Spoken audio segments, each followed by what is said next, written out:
Divine greetings, ones and zeros, zeros and ones, boys and girls that are now men and women, kings and queens, gods and goddesses, spiritual beings of this divine matrix. Welcome. My name is Clay. Today, I want to share with you my perception of what it means to know thyself, along with the phrase, I am that I am. So, in my rewiring my mental, in my evolutionary process, in this human experience, one of the things I've noticed is the different categories or different layers as we pass through time with the understanding. This is what I'm understanding, with the understanding of what it is when we say a demon or Satan or Set, as they would call it in Kemet. This is the dark force, the demonic force. It is the opposite of the angelic force. There is the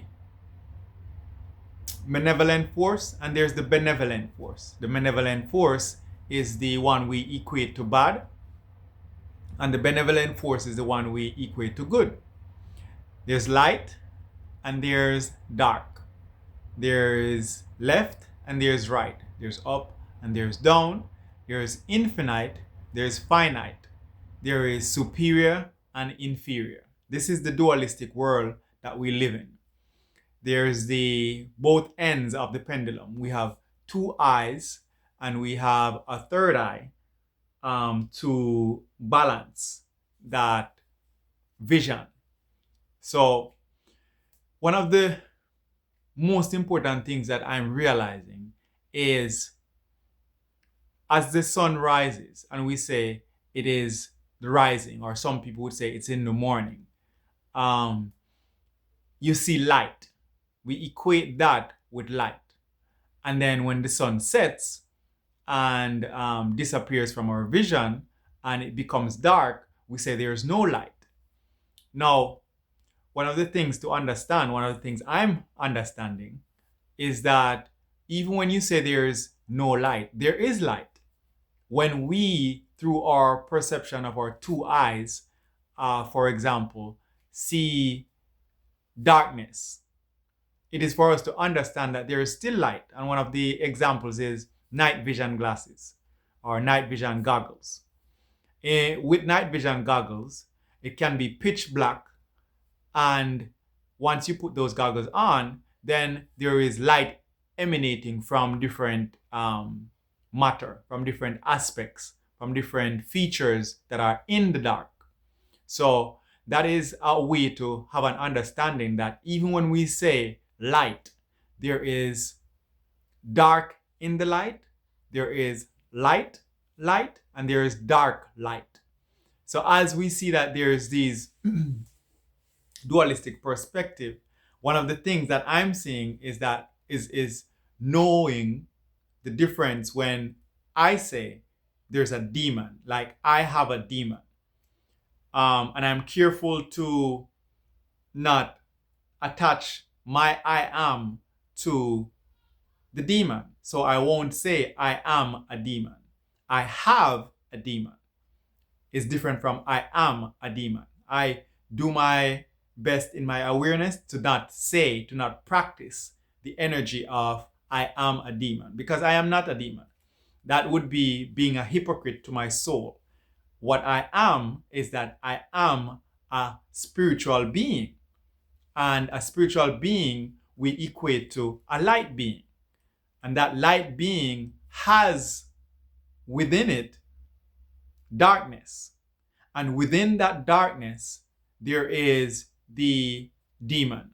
Within that darkness is the finite, for example.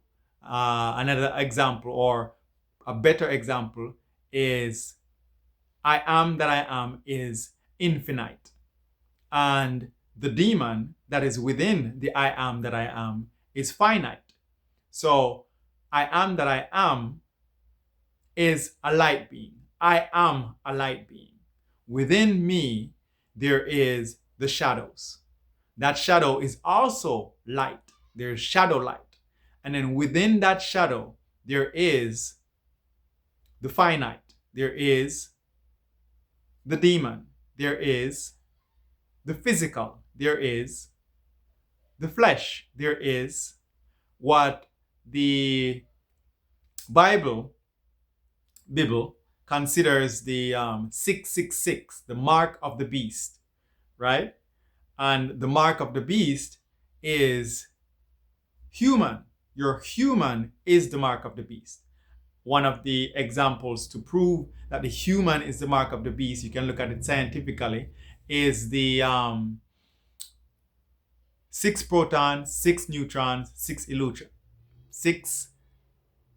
6 protons, 6 neutrons, 6 electrons. That is the atomic makeup of the human being. That is the cellular or atomic. That's the small, not the smallest, because science has advanced beyond that. However, that was one of the smallest features that science could notate within the human being, which coincides with the Bible saying 666, right? As we talk about 666, I want to mention dormant. When something is dormant and when something is active. So dormant is also something that is physical versus active, which is something that is infinite. So within us, there is dormant knowledge. And within us, we are, or of us, we are infinite knowledge. And as we are spiritual beings having a human experience, we unveil dormant aspects of our human nature, which is our soul contract. So we have a body per our soul contract. We have friends and families per our soul contract. And those friends and families come and go just as our body comes and goes as we grow. Because once I was a child, now I'm a grown man and I will get older depending on how life travels.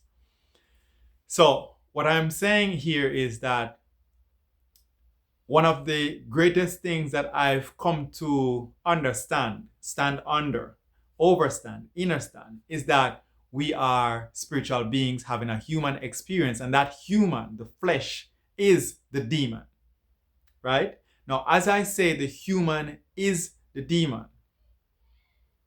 It is for us to understand that we do not attach ourselves to the physical. We do not attach ourselves to the demon. We respect the demon. We respect our bodies. We respect our bodies. We treat it well. And as I say, we treat it well, I remember the Bible phrase that says, honor thy mother and thy father in the earth, so that thy days may be well with you in the earth. And I may be messing that up a little bit. But that's the gist of it. Honor thy mother and thy father in the earth, so that thy days may be well with you. There you go. Because you have to respect physicality. Do not come under physicality, which is what the Bible says. Do not accept the mark of the beast.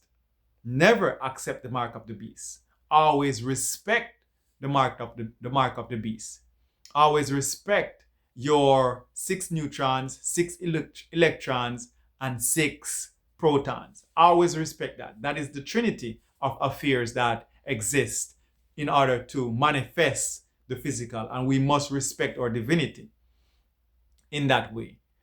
So this is one of the critical tenets of what I see as I heal myself of the schizophrenic break, of the mental break that I had. Because one of the things that caused the mental break, the schizophrenic break, is me telling lies to myself. And those lies that I told to myself is the demonic aspect of myself, protecting me from the trauma that was induced into me, from the trauma of my soul contract, from the trauma of the decision I made in source to give me the experience of unveiling the truth of myself, of unveiling the truth of the world. So that is trauma. And the Bible calls it sin. And that sin is simply forgetfulness, because in the infinite world, in source remembers everything. Source knows everything. It doesn't even remember. Source knows everything. And we say, according to the Bible, omnipresent, omniscient. So it's all knowing, all present, it's everywhere. And with that omniscience, right? We chose what to forget. We chose what sins we would induce in ourselves to come here to have the experience of remembering, to have the experience of removing those sins. And as we remove those sins, we incorporate, we collect, we bring into the light that which has been demonized, that which was in the dark, that which was traumatized. We remediate it, we therapeutic, we add therapy to it to bring it into our collective, in our minds. And this is a process of rewiring. And as we rewire those parts back into our brain, back to our soul, we become a more complete being, a more enlightened being. And this, as you do this, you have certain clarity in your third eye. And as you have those clarity in your third eye, what is happening is that you are removing the attachments that was there in your crown. That is what you came here with as a king, as a queen. We came here with trauma. And as we remove those egoic attachments off the crown, we clarify our vision.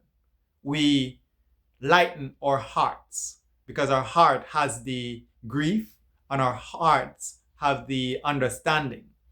As we do that, we lighten the load on our hearts and we are able to have a more enlightened experience. Doesn't mean you won't experience grief.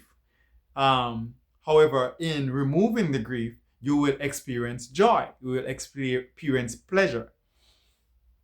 And as you do that, you will find it necessary to revisit the guilt that you feel in your sacral chakra, because your sacral chakra is responsible for creativity.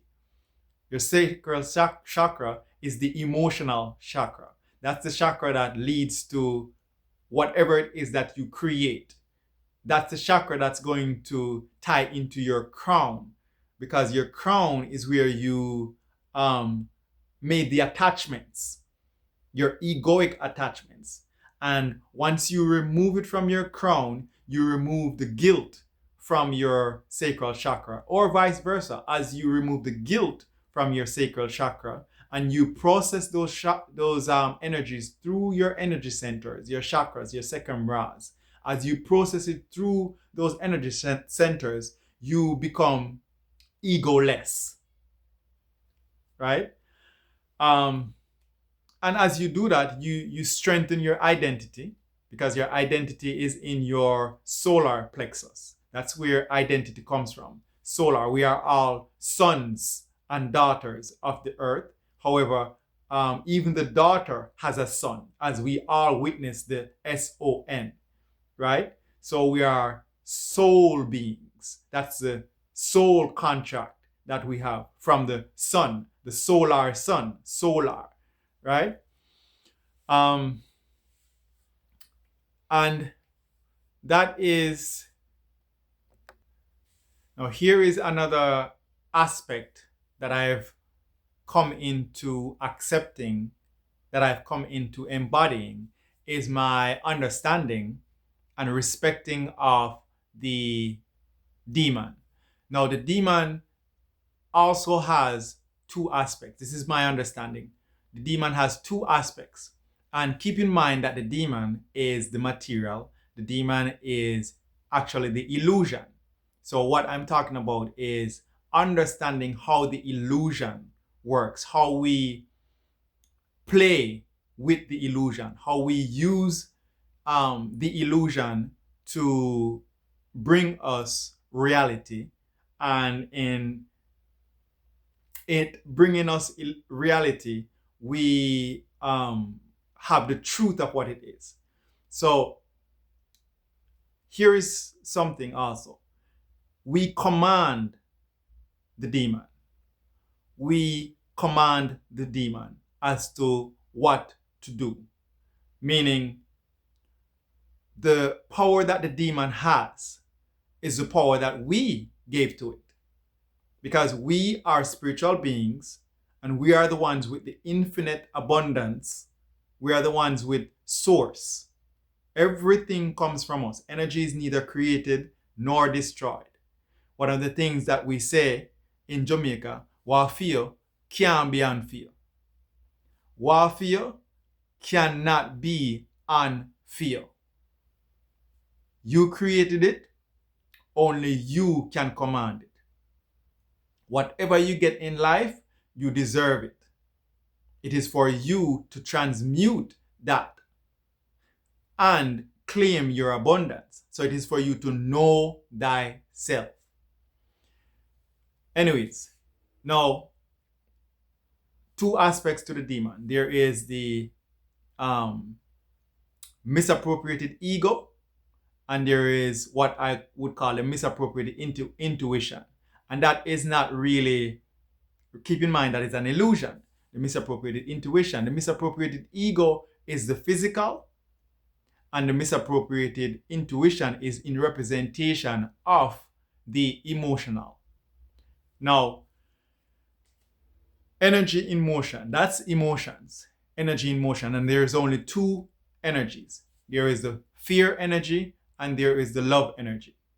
Now, when we gave over the power to the demon, which every person has a demon. As long as you're here in human flesh, as long as you're an incarnate being, you have a demon.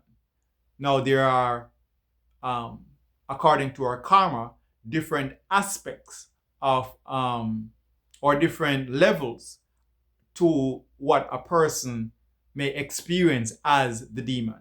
So some person's demon may be bigger than others. As a general understanding, a man is going to have a bigger demon than a woman, because women are more intuitive. Women are more, are less egoic. Men are more egoic. Women are maternal, men are paternal. Women are the matriarchs, men are the patriarchs. Women have the womb, men impregnate the womb. So men are more protruding.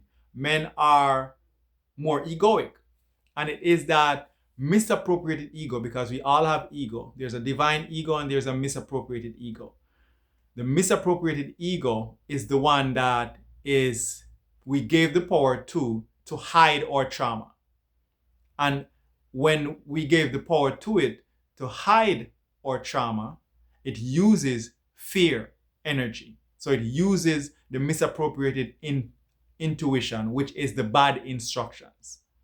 Because there's good instructions and there's bad instructions. There's malevolent instructions and there's benevolent instructions, right? The benevolent instruction is the good divine source instruction, and the malevolent instruction is the bad instruction, which is the default, designed to hide your shame, designed to hide your trauma, designed to hide your wounds, designed to make you not be vulnerable, right? So as to not be the fulfillment of the enlightenment of your own design within your mind, within your consciousness, right? So that is the how the demon works. Now, each part that we claim from the shadow, from the demonic aspect, has been demonized. Each part that we claim from the shadow, that we claim from the demon, right, has been demonized. So that is why the more you become an enlightened being, the less egoic you are, the more intuitive you become, the more appreciative and accepting of love that you are. Because love is the feminine and fear is the masculine in that understanding. And there's always going to be the need to have a balance. And with that, I conclude this share. And I say, Ashe, Amen, and Namaste. Each one, reach one, teach one.